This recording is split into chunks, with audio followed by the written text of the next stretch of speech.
اهدنا الصراط المستقيم. الحمد لله وكفى والصلاة والسلام على خاتم الرسل وسيد الأنبياء وعلى آله وأصحابه الأتقياء. أما بعد فأعوذ بالله من الشيطان الرجيم. بسم الله الرحمن الرحيم. يا أيها المدثر قم فأنذر وربك فكبر وثيابك فطهر والرجز فاهجر ولا تمنن تستكثر ولربك فاصبر. یا ایھا المدثر، اے کپڑا اوڑھنے والے، قم فانذر، اٹھ جائیے پس ڈرائیے، وربک فکبر، اور اپنے رب کی کبریائی کو بیان کیجیے، وثیابک فطہر، اور اپنے لباس کو پاک کیجیے، والرجز فہجر، اور نجاست کو چھوڑ دیجیے، ولا تمنن تستکثر، اور احسان نہ کیجیے تاکہ زیادہ وصول کریں، ولربک فاصبر، اور اپنے رب کی رضا کے لیے صبر کیجیے. سبحان ربک رب العزت عما یصفون وسلام علی المرسلین والحمد للہ رب العالمین. اللهم صل على محمد وعلى آل محمد كما صليت على إبراهيم وعلى آل إبراهيم إنك حميد مجيد. اللهم بارك على محمد وعلى آل محمد كما باركت على إبراهيم وعلى آل إبراهيم إنك حميد مجيد. معزز سامعین، سورۃ المدثر کی ابتدائی 7 آیتیں آپ کے سامنے تلاوت کی ہیں. اللہ رب العزت ان کے مطابق صحیح بیان کی توفیق عطا فرمائے اور ہمیں قرآن و سنت پر عمل کرنے کی توفیق عطا فرمائے.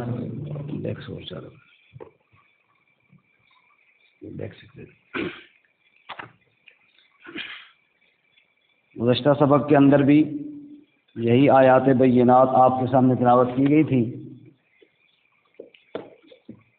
سورۃ المدثر کے بارے میں جیسا کہ کل کے درس میں آپ حضرات نے سنا، مفسرین فرماتے ہیں یہ دوسری وحی ہے.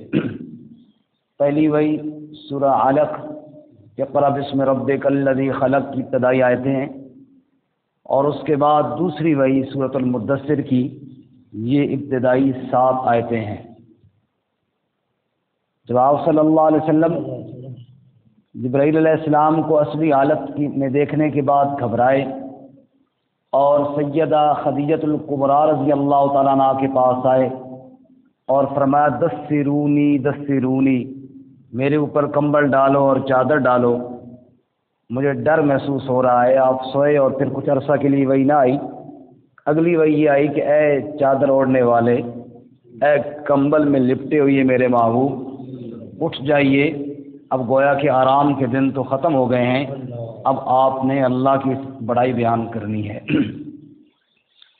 اٹھیں اور لوگوں کو ڈرائیں. وَرَبَّكَ فَكَبِّرْ، اور رب کی کبریائی بیان کریں، یعنی اللہ پر بھروسہ رکھیں. سب سے بڑی ذات تو آپ کے ساتھ ہے، وہ اللہ رب العزت کی ذات ہے. وَثِيَابَكَ فَطَهِّرْ، اور اپنے لباس کو پاک رکھیں. اس پر کل بات ہو چکی ہے کہ ظاہری لباس بھی اس سے پاک رکھنے کا حکم دیا گیا، اور اس سے زیادہ باطنی لباس کی پاکیزگی کا بیان ہے، کیونکہ انبیاء سارے معصوم ہوتے ہیں. اپنے کردار کی چادر کو پاک رکھیے اور صاف رکھیے. اس سے آگے آج کا سبق ہے جی 5ویں آیت سے والرجز فہجر، رجز کو، گندگی کو چھوڑ دیجیے۔ قرآن کریم میں 2 لفظ استعمال ہوئی ہیں جی، ایک رجز اور ایک رجس۔ فاجتنبوا الرجس من الاوثان واجتنبوا قول الزور، اور یہاں پر بھی رجز بھی ہے، رجز بھی استعمال ہوا قرآن پاک میں۔ فانزلنا علی الذین ظلموا رجزا من السماء۔ مفسرین فرماتے ہیں بعض تو کہ رجز اور رجز، یہ سین کے ساتھ ہو یا زا کے ساتھ ہو، مفہوم دونوں کا قریب ہی ہے کہ شرک کی نحوست، بتوں کی پجاری اور بتوں کی پوجا کرنا، یہ جو نحوست ہے اس کو رجس بھی کہتے ہیں، یہ گندگی بھی ہے اور یہ رجس بھی ہے، یہ ناپسندیدہ چیز بھی ہے۔ لیکن بعض جگہ قرآن کریم نے رجز کا جو لفظ ہے یہ عذاب کے معنی میں لیا ہے، چونکہ بت پرستی اور اللہ کی خالص عبادت نہ کرنا یہ رجس، گندگی تو ہے ہی، لیکن یہی گندگی رجز یعنی اللہ کے عذاب کا باعث بھی بنتی ہے۔ بات سمجھ میں آ رہی کہ یہ اللہ کا در چھوڑ کر بتوں کی پوجا کرنا یہ ایک گندگی ہے، غلط کام ہے، اور یہی غلط کام پھر اللہ کے عذاب کا باعث بنتا ہے، اس لیے اس کو رجز بھی کہا جاتا ہے۔ قرآن کریم میں اللہ تعالیٰ فرماتے ہیں فَأَنزَلْنَا عَلَى الَّذِينَ ظَلَمُوا رِجْزًا مِّنَ السَّمَاءِ، جن لوگوں نے ظلم کیا ہم نے ان پر سخت ترین عذاب آسمان سے نازل کیا۔ رجز کا معنی کیا ہے؟ سخت ترین عذاب۔ اسی طرح آل فرعون کا تذکرہ کرتے ہوئے، پنکھا اگر بند ہو جائے تو بڑا صاف ہوگا، آل فرعون پر اللہ تعالیٰ اپنا وہ جو عذاب اللہ نے بھیجے نا، کبھی طوفان کا، کبھی ٹڈیوں کا، کبھی خون کا، تو اس وقت موسیٰ علیہ السلام کے پاس وہ لوگ آتے اور کہتے لئن کشفت عنا الرجز لنؤمنن لک، وہاں وہ جو پکڑ آ رہی ہے اس کو بھی رجز بولا گیا، اگر یہ عذاب ہم سے ہٹ جائے تو ہم ایمان لے آئیں گے۔ تو رجز کا معنی کیا ہو گیا جی؟ عذاب۔ اور رجز سین کے ساتھ گندگی، یا ایھا الذین آمنوا انما الخمر والمیسر والانصاب والازلام رجس من عمل الشیطان، یہ شراب، جوا، یہ تیروں کی تقسیم، یہ سب رجس ہے، یہ گندگی ہے، شیطان کے اعمال میں سے ہے۔ اسی طرح اللہ تعالیٰ فرماتے ہیں اما الذین فی قلوبہم مرض فزادتہم رجسا الی رجسہم، جن کے دلوں میں منافقت ہوتی ہے، جب قرآن کی آیتیں اترتی ہیں تو ان کی گندگی اور بڑھنا شروع ہو جاتی ہے۔ جیسے گندی جگہ پر جب بارش برستی ہے تو بدبو اور اٹھنا شروع ہو جاتی ہے، تو رجس کا معنی وہاں پر گندگی۔ تو معلوم ہوا کہ نافرمانی اور بغاوت اور گندگی یہ ہوتی ہے رجس، اور یہی رجس جو ہے اللہ کے عذاب، رجز کا باعث بن جاتی ہے۔ تو والرجز فہجر، اے میرے محبوب صلی اللہ علیہ وسلم، وہ گندے کام ہوں یا اللہ کے عذاب کو بلانے والے جتنے بھی اعمال ہوں، والرجز فہجر، ان سب کو آپ نے چھوڑ دینا ہے، ان سب کو آپ نے کیا کرنا ہے جی؟ ان سے دور رہنا ہے جی۔ اچھا، اور یہ جو فہجر ہے نا، چھوڑنا، اس کی ایک تو وہ چھوڑنا ہوتا ہے نا، ابھی جیسے ہم مسجد میں آئے ہوئی ہیں تو بچے گھر میں چھوڑ آئے ہیں، چھوڑ تو یہ بھی آئے ہیں، اور ایک یہ ہونا ہے کہ کسی سے ناراض ہو کر اس کو دور کرنا۔ یہ فہجر سے مراد یہ نہیں کہ ایسے خوشی سے چھوڑ دینا، نہ، اس کو سختی کے ساتھ چھوڑ دینا۔ جیسا کہ قرآن پاک میں آتا ہے نا عورتوں کے بارے میں کہ اگر کوئی بیوی نافرمان ہے تو فعظوہن، اس کو سمجھاؤ، سمجھانے سے نہ مانے تو آگے وہجروہن فی المضاجع، وہجرو، یہی لفظ بولا گیا وہاں پہ، وہجروہن، کہ اس کو چھوڑ دو۔ کیا مطلب یہ ہے کہ خفا ہو جاؤ اس کے ساتھ، تو خفا ہو کر چھوڑنا۔ کیا مطلب ہوا کہ جو بھی ایسا عمل جو اللہ کی نافرمانی کا ہے یا اللہ تعالیٰ کے عذاب کی طرف لے کر جانے والا ہے یا اللہ کا در چھوڑ کر کسی غیر کی عبادت کرنے والا عمل ہے، والرجز فہجر، نفرت کے ساتھ اس سے دور ہو جائیے اور اپنے آپ کو اس سے بچا کر اس عمل کو چھوڑ دیجیے۔ والرجز فہجر، یعنی گناہ کے عمل میں تمہارے دلوں میں نفرت بھی ہونی چاہیے، سختی کے ساتھ، غصے کے ساتھ کہ میں یہ کام کیسے کر سکتا ہوں، میں تو ایک اللہ تعالیٰ کی عبادت کرنے والا ہوں، بھلا میں بت پرستی کی طرف کیسے جا سکتا ہوں، بھلا میں اللہ تعالیٰ کی نافرمانی اور اللہ کے عذاب کے کام کی طرف کیسے جا سکتا ہوں۔ والرجز فہجر۔ اچھا، یہاں پر ایک اور بات بھی دیکھنے والی ہے جی، کہ عربی کا ایک قاعدہ یہ ہوتا ہے کہ پہلے فعل ہوتا ہے، فاعل ہوتا ہے، پھر مفعول ہوتا ہے۔ ایک فعل جو کام، اور فاعل کام کرنے والا، اور مفعول جس پر کام کیا جائے۔ اب یہاں پہ آپ دیکھیے جی، وَرَبَّكَ فَكَبِّرْ ہے نا جی، کبر فعل ہے، تکبیر بیان کیجیے۔ کس کی تکبیر بڑائی بیان کرنی؟ اللہ کی۔ تو اصولت تو یوں ہونا چاہیے تھے، ربا کا بعد میں آنا چاہیے تھا، لیکن ربا کا کو پہلے بیان کیا ہے۔ جیسے ایاک نعبد میں ایاک کو پہلے بیان کیا، نعبد فعل کو بعد بیان کیا۔ یہ جب عربی کا ایک قانون ہے کہ جب ایک مفعول کو اپنے مقام سے ہٹا کے پہلے لایا جاتا ہے، اس کو حصر، یعنی اس کے اندر تخصیص اور سختی کا معنی بیان ہوتا ہے۔ تو رب ہی کی بڑائی بیان کرنی ہے اور کسی کو بڑا نہیں سمجھنا۔ اسی طرح وَثِيَابَكَ فَطَهِّرْ، طاہر فعل بعد میں، ثیابک کپڑے پہلے ذکر کیا گیا جی، لباس کا، کہ کپڑوں کو پاک ہی رکھنا ہے، چاہے ظاہری ہوں چاہے کردار کی چادر ہو، اس میں کوئی نرمی نہیں ہے، اس لیے اللہ تعالیٰ نے مفعول کو مقدم ذکر کیا اور پہلے ذکر کیا۔ اسی طرح وَالرُّجْزَ فَہْجُرْ، فہجر فعل ہے، اس کو اللہ تعالیٰ نے بعد میں ذکر کیا، اور رجز کو اللہ تعالیٰ نے پہلے بیان کیا، کہ ہر وہ عمل جو غیر اللہ کی عبادت والا ہو یا اللہ کے عذاب کو دعوت دینے والا ہو، اس سے بہر صورت آپ نے دور ہی دور رہنا ہے، اس کے قریب آپ کبھی نہیں جا سکتے۔ اس کے بعد آگے اللہ تعالیٰ فرماتے ہیں وَلَا تَمْنُنْ تَسْتَكْثِرْ، وَلَا تَمْنُنْ، کسی پر یوں احسان کرنا تاکہ وہ بدلے میں مجھے زیادہ دے، یہ کام نہ کیجیے۔ اس کی تفسیر میں مفسرین کی کئی اقوال ہیں، پہلے میں عرض کروں۔ ایک مطلب تو اس کا یہ ہے کہ انسان دوسرے کا مال جو لیتا ہے، اس کی تین صورتیں ہیں۔ دوسرے کا مال انسان جو لیتا ہے، اس کی کتنی صورتیں ہیں جی؟ ایک تو ہے جو بالکل جائز ہے، وہ ہے تجارت کے ذریعے، احل اللہ البیع، اللہ نے تجارت کو حلال کی ہے۔ ایک آدمی دکاندار ہے، کوئی کاروبار کرتا ہے اور سودا بیچتا ہے، نفع لیتا ہے، بالکل جائز ہے، اللہ تعالیٰ نے اس کو کیا کیا جی؟ حلال کی ہے، اس ذریعے مال لینا۔ دوسرا جو بالکل حرام ہے، وہ ہے سود کے ذریعے۔ وہ کیا ہے جی؟ سود کے ذریعے۔ وحرم الربا، اللہ نے سود کو حرام کیا ہے جی، پیسے کے بدلے میں پیسے لیتا ہے، بالکل حرام ہے۔ تیسرا طریقہ یہ ہے کہ بندہ کسی کو ہدیہ دے اور وہ بھی آگے بدلے میں اس کو ہدیہ دے، تو یہ بھی جائز ہے، حرام تو نہیں ہے، لیکن یہ اس نیت سے اگر بندہ دے کہ آگے وہ مجھے دے گا، حرام تو نہیں ہے لیکن مناسب بھی نہیں ہے، مناسب بھی کہ جناب میں دوں گا تاکہ آگے وہ خوش ہو کر جناب وہ مجھے زیادہ دے گا۔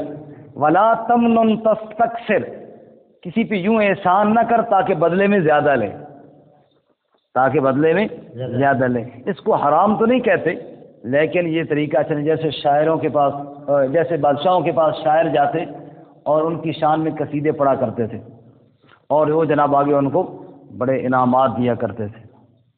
وہ کہتے ایک بادشاہ کے پاس ایک گیا نا شاعر، اس نے اس کی شان میں قصیدہ پڑھا، وہ بڑا خوش ہوا، اس نے کہا اس کو اتنا پلاٹ دے دو۔ اس نے کہا جی ایک اور قصیدہ بھی ہے، اس کو ہاں وہ بھی سناؤ۔ یار بادشاہ موج میں ایک اور سنا لوں۔ اس نے اور سنایا، اس نے کہا اس کو اتنے موتی جواہرات دے دو۔ اس نے کہا واہ جی واہ۔ اس نے کہا جی ایک اور بھی اگر اجازت، ہاں اور بھی سناؤ۔ اس نے وہ بھی سنایا، اس نے کہا اس کو اتنے پیسے دے دو، فلاں دے دو۔ بڑا خوش ہو گیا، یار آدھی بادشاہی اس کی ہو گئی۔ وہ سناتا گیا قصیدے اور بادشاہ سلامت اعلان کرتے گئے۔ فارغ ہو گیا، اس نے کہا جی ٹھیک ہے آپ جا سکتے ہیں۔ تھوڑا دیر اس نے آگے پیچھے دیکھا، اس نے کہا کہ جی وہ میرے انعامات۔ اور نے کہا بات بیوقوف آدمی، کون سے انعام؟ تو نے جناب شعر سنا کے مجھے خوش کیا اور میں نے اعلان کر کے تجھے خوش کیا۔ سچ تم ہی نہیں کہہ رہا تھا، سچ میں بھی نہیں کہہ رہا تھا، تم بھی اتنی میری تعریف کر رہا تھا، میں اتنا کہاں ہوں ایسا، مجھے سچ تو نے بھی نہیں بولا، سچ میں نے بھی نہیں بولا، وقتی طور پہ میں بھی خوش ہو گیا، وقتی طور پہ تو بھی خوش ہو گیا، چل جا، کوئی انعام شنام کوئی نہیں ہے، یہ وقت ہی ضائع ہوا۔ تو فرمایا کہ ولا تمنن تستکثر، کسی پر احسان اس لیے کرنا کہ وہ بدلے میں زیادہ دے، یہ کام نہ کی، چونکہ رسول اللہ صلی اللہ علیہ وسلم تو انبیاء سارے اور پھر اللہ کے نبی تو بڑی عظمتوں والے، آپ کے لیے تو معمولی سی جس کو لغزش کہتے ہیں نا، گناہ تو دور کی بات ہے نا، وہ بھی آپ کو ان کاموں سے بھی روکا گیا نا جی۔ اسی لیے علماء فرماتے ہیں یہ شادی بیاہوں کے موقعوں پہ تعاون کرنا جائز ہے، منع نہیں ہے، لیکن یہ دھیان کرنا کہ اس نیت سے کرنا اور پھر باقاعدہ نوٹ کر کے رکھنا کہ جناب اس نے جناب اتنے دیا ہے اور پھر جناب بدلہ کل، ہاں جی میں نے تو جناب 1000 روپے دیا تھا اور اس نے مجھے 500 دے دیا، میرے پتر کی شادی ہوئی تو جناب اس 1000 کی بجائے 500 دے دیا، یا میں نے 5000 دیا تھا اس نے جناب مجھے 2000 دے دیا، تو یہ وہی بدلہ ہو گیا جس سے منع کیا جا رہا ہے۔ اس لیے نیکی نہ کرنا تاکہ جناب بدلے میں ہمیں زیادہ ملے گا، یہ بدلہ لے کر چکا کے نوٹ کر کے رکھنا، اس لیے بعض علماء نے اس کو سختی سے منع فرمایا کہ اس سے اجتناب کرنا چاہیے کہ تعاون کیا ہے اللہ کی رضا کے لیے کریں، اگلے کے ساتھ تعاون کی نیت سے کریں، جب وہ کر دے تو وہ بھی ٹھیک ہے، لیکن اس کو باقاعدہ حساب کتاب میں رکھنا یہ تو پھر وہ قرض اور ادھار بن جاتا ہے۔ فتح ولا تمنن تستکثر جی۔ دوسری بات، دوسرا مطلب اس کا یہ ہے کہ ولا تمنن تستکثر، کیونکہ آپ صلی اللہ علیہ وسلم کو اللہ تعالیٰ نے دعوت کے میدان میں کھڑا کرنا تھا، اور یہ بالکل ابتدائی وحی ہے، سمجھو کہ دوسری وحی تو ہے، ابتدائی وحی ہوئی۔ ابتدان جب دعوت کے میدان میں اللہ تعالیٰ اپنے نبی صلی اللہ علیہ وسلم کو کھڑا کرنے لگے تو پہلے گویا کہ یہ نصیحت کی کہ اپنی جو آپ دعوت ہے نا، یہ آپ لوگوں پہ ایک قسم کا احسان ہے، اور یہ نہ سمجھے کہ اب ہم نے بہت احسان کر لیا، بس زیادہ ہو گیا جی، اب زیادہ ضرورت نہیں ہے۔ اپنی اس دعوت والے عمل کو زیادہ سمجھ کر کہیں چھوڑ نہ دے۔ دیکھو جو آدمی بھی اپنے اعمال کو سمجھ رہے کہ اب میں نے بہت کر لی ہے تو اس میں سستی آ جاتی ہے نا، اور جو آدمی کہے کہ ابھی تو بہت کم ہوا ہے تو ہمت اور جذبے سے کرتا ہے۔ گویا کہ شروع میں اللہ تعالیٰ نے یہ فرمایا ولا تمنن تستکثر، یہ نہ سمجھنا کہ احسان کر کے بہت کر لیا ہے، نہ، بلکہ یہ آپ کی ذمہ داری ہے اور اس کو گویا کہ آخری دم تک آپ نے نبھاتے رہنا ہے۔ اور فرماتے ہیں کہ یہ عبادت گزار کے لیے، دعوت دینے والے کے لیے، علم حاصل کرنے والے کے لیے، جہاد کرنے والے کی جتنے بھی دین کے شعبے ہیں ان سب کے لیے یہ ایک بہت بڑی نصیحت ہے کہ اپنے کسی کام کو اتنا نہ سمجھنا کہ ہم نے بہت کر لیا جی اب ضرورت نہیں ہے، اگر یہ سمجھ لیا تو پھر کیا ہے، ناکام ہو جاؤ گے۔ اور یہی وجہ ہے کہ رسول اللہ صلی اللہ علیہ وسلم کو ابتداءً اس کا حکم دیا گیا اور آپ صلی اللہ علیہ وسلم نے ماریں کھائیں، دندان شہید کرائے، جسم لہولہان کرایا، اور جناب وطن چھوڑا، اور پتہ نہیں کیا سے کیا تکلیفیں برداشت کی، لیکن آخری دم تک حضرت سید عائشہ صدیقہ رضی اللہ تعالیٰ عنہ کی گود میں آپ کا سر ہے، اور آپ فرماتے ہیں لا الہ الا اللہ ان للموت سکرات الصلاۃ الصلاۃ الصلاۃ وما ملکت ایمانکم، لا الہ الا اللہ، اللہ کے علاوہ کوئی الہ نہیں ہے، موت کی بڑی تلخیاں ہوتی ہیں، نماز نماز نماز اور ماتحتوں اور غلاموں کا خیال، یعنی وہ دعوت آپ نے آخری سانس تک جاری رکھی۔ ولا تمنن تستکثر، اس کو یہ نہ سمجھے کہ اب بہت ہو گئی ہے جی اب کوئی ضرورت نہیں ہے، نہ۔ اسی طرح ایک آدمی نماز پڑھتا ہے تو کہ یار بادشاہ بڑی نمازیں پڑھ لی ہیں اب تو خیر تھوڑی ریسٹ بھی ہونی چاہیے، نہ، آپ آخری وقت تک پاؤں گھسٹ رہے ہیں پھر بھی مسجد میں آ رہے ہیں کہ اپنے عمل کو زیادہ نہیں سمجھنا۔ شیخ عبد القادر جیلانی رحمۃ اللہ علیہ کے بارے میں آتا ہے کہ وہ جا رہے تھے کہ اوپر سے نا ایک لائٹ سی چمکی، فجر کی نماز کے لیے رات کو جا رہے تھے، اندھیرا تھا ابھی، اور اس میں سے آواز آئی کہ میرے بندے تو نے بڑی عبادت کر لی، میں تو اس سے راضی ہو گیا ہوں، آج کے بعد اگر تو نماز نہ بھی پڑھے نا تو خیر ہے۔ اوپر سے بھی آواز لگتی ہے، شیخ عبد القادر جیلانی کا یہ اللہ تو نہیں، یہ تو شیطان بول رہا ہے بے ایمان جو مجھے عبادت سے روک رہا ہے۔ اللہ تو اپنے نبی سے کہتا ہے وَاعْبُدْ رَبَّكَ حَتَّىٰ يَأْتِيَكَ الْيَقِينُ، میرے پیغمبر موت تک اجازت نہیں ہے، چھٹی نہیں ہے، موت تک عبادت جا رہا ہوں، میں بڑی عبادت کر بیٹھا ہوں کہ مجھے چھٹی مل رہی ہے، فوراً پڑھا لا حول ولا قوۃ الا باللہ انتیا، تو مجھے گمراہ کرنا چاہتا ہے۔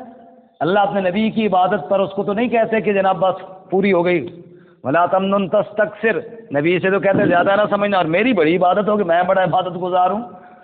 تو ابلیس نے کہا میں نے تو بڑا وار کیا تھا، لیکن تم چونکہ عالم تھا نا، علم کی وجہ سے بچ گیا۔ حضرت نے فرمایا بدبختہ یہ دوسرا وار کر رہا ہے، علم کی وجہ سے میں نہیں بچا ہوں، میں تو اپنے اللہ کی رحمت کی وجہ سے بچا ہوں۔ علم تو تیرے پاس بھی تھا، علم تو تیرے پاس بھی تھا، علم بڑے علم والے، بڑے بڑے علم والے پھسل جاتے ہیں، یہ اللہ نے کرم کیا کہ مجھے ذہن میں آ گیا کہ یہ شیطان ہے جو مجھے ورغلا رہا ہے۔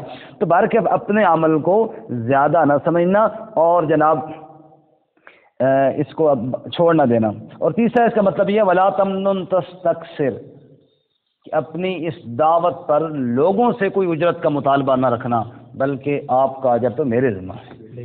اور آپ صلی اللہ علیہ وسلم کو اللہ نے وہ مقام عطا فرمایا جو کسی کو عطا بھی نہیں فرمایا جی۔ وَلِرَبِّكَ فَاصْبِرْ، اس سے آگے ہے جی وَلِرَبِّكَ فَاصْبِرْ۔ اچھا اس سے ایک دو باتیں اور عرض کروں کہ اپنے اعمال کو کمزور سمجھنا، وَلَا تَمْنُنْ تَسْتَكْثِرْ، یہ بندہ نہ سمجھے کہ میں، ایک بزرگ کہتے ہیں جب تو نے اپنے آپ کو یہ سمجھنا شروع کر دیا نا کہ میرا کوئی گناہ نہیں، اب آپ لوگ ثابت کرتے میں یوں میرا کوئی گناہ نہیں، اور جب تو اپنے آپ کو یہ ثابت کرنا شروع کر دے گا کہ میرا کوئی گناہ نہیں، بس یہ تیرا سب سے بڑا گناہ ہے، یہ تیرا کیا ہے سب سے بڑا، کیونکہ تو اب تو اپنے نفس سے نا بے فکر ہونا شروع ہو جائے گا کہ تو کہے گا یار شاید بس سنا یہ تیرا سب سے بڑا گناہ۔ اور میں نے کل اثر میں آپ کو سنایا تھا حضرت سیدنا عمر فاروق رضی اللہ تعالیٰ عنہ کا قول، عمر فاروق کتنی عظیم ہستی اور کتنی شان والے، لیکن کیا فرماتے ہیں، فرماتے ویلی ویل امی ان لم یرحم بی ربی، میری بھی ہلاکت، میری ماں کی بھی ہلاکت اگر میرے رب نے مجھ پر رحم نہ کیا تھا، رب نے رحم نہ کیا تو گئے برباد ہو گئے، اس کے علاوہ اور نجات کا کوئی ذریعہ نہیں۔ اور حضرت علی رضی اللہ تعالیٰ عنہ کا ارشاد گرامی ہے، حضرت علی فرماتے ہیں لو اعلم ان اللہ قبل منی خطبۃ، اگر مجھے یہ بات پکی معلوم ہو جائے کہ میں نے وہ قدم جو اللہ کی راہ میں اٹھائے ہیں، وہ بدر میں اٹھائے، وہ احد میں اٹھائے، وہ خیبر میں اٹھائے، وہ ہجرت میں اٹھائے، میں نے جو قدم اپنے اللہ کی راہ میں اٹھائے ہیں، اگر وہ مجھے پتہ چل جائے کہ میرے اللہ نے قبول کر لیے ہیں، ما احببت البقاء فی دنیاکم، مجھے دنیا میں رہنے کی کوئی خواہش نہیں ہے، اللہ نے قبول کر لیا تو بس کامیابی کامیابی۔ کتنے بڑے بڑے عمل کیے لیکن اپنے اعمال پر ناز نہیں کیا، وہ دعوے نہیں کیے۔ یہی تو علماء فرماتے ہیں نا کہ صحابہ اکرام کا یہ کمال تھا کہ بہت کچھ کر کے بھی اپنے آپ کو سمجھتے کہ ہم نے کچھ نہیں کیا، اور ایک ہم ہیں کہ کرتے بھی کچھ نہیں اور سمجھتے ہیں کہ شاید ہم نے بہت کچھ کر لیا۔ تو ولا تمنن تستکثر، اپنے عمل کو، اپنے اعمال کو زیادہ نہیں سمجھنا جی۔ وَلِرَبِّكَ فَاصْبِرْ، اور ہمیں رب کے لیے صبر کر، رب کے لیے کیا کر جی صبر کر جی۔ پچھلی صورت میں گزر گیا وَاصْبِرْ عَلَىٰ مَا يَقُولُونَ، جو لوگ آپ کو کہیں ان پر صبر کر، یہاں پر سمجھ لے رَبِّكَ فَاصْبِرْ، رب کے لیے مفسرین فرماتے ہیں صبر کی 3 قسمیں ہیں۔ صبر کی کتنی قسمیں ہیں؟ پہلی قسم یہ ہے کہ اللہ کی اطاعت پر اپنے آپ کو روکنا، صبر کا معنی ہوتا ہے نا روکنا، پابند کرنا اللہ کے احکامات پر، نماز کا وقت ہو گیا نماز پڑھنی ہے، روزے کا وقت آ گیا روزہ رکھنا ہے، حج فرض ہو گیا حج کرنا ہے وغیرہ وغیرہ، اپنے آپ کو روکنا ہے۔ تو اب لے ربے کا صبر کرنا ہے اللہ کے لیے، تو اللہ کا حکم پتہ ہوگا تب بندہ صبر کرے گا، بندے کو پتہ ہے کہ یار نماز اب فرض ہے میں نے پڑھنی ہے، تو اس لیے اللہ کا حکم کو جانیے، اللہ کے حکم کو جانیے تاکہ اللہ کے لیے صبر ہو سکے۔ دوسرا صبر کا مطلب یا صبر کی قسم یہ ہے کہ گناہوں سے اپنے آپ کو بچانا، یعنی گناہ کی طرف بندہ جا رہے روک لینا، اپنے آپ کو بچا کے رکھنا۔ تو اب یہ اللہ کی نافرمانیوں کا علم بھی بندے کو ہوگا تب بندہ اپنے آپ کو روکے گا نا۔ لے ربے کا فاصبر، رب کے لیے صبر کا، جن کاموں سے رب نے روکا ہے پتہ تجھے ہونا چاہیے کہ کون کون سے کاموں سے مجھے اللہ نے روکا ہے، بے حیائی سے روکا ہے، حرام خوری سے روکا ہے، حرام کاری سے روکا ہے وغیرہ وغیرہ، جتنے کاموں سے اللہ نے روکا ہے ان کو بھی یاد کر کے ان سے بھی اپنے آپ کو بچانا ہے۔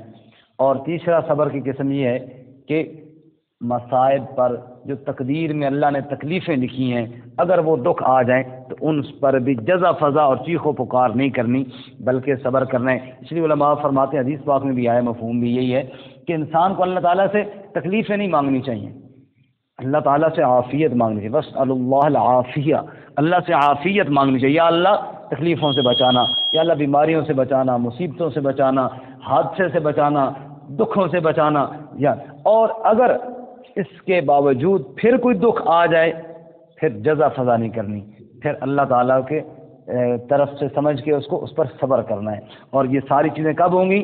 جب دل کے اندر ایمان پختہ ہوگا.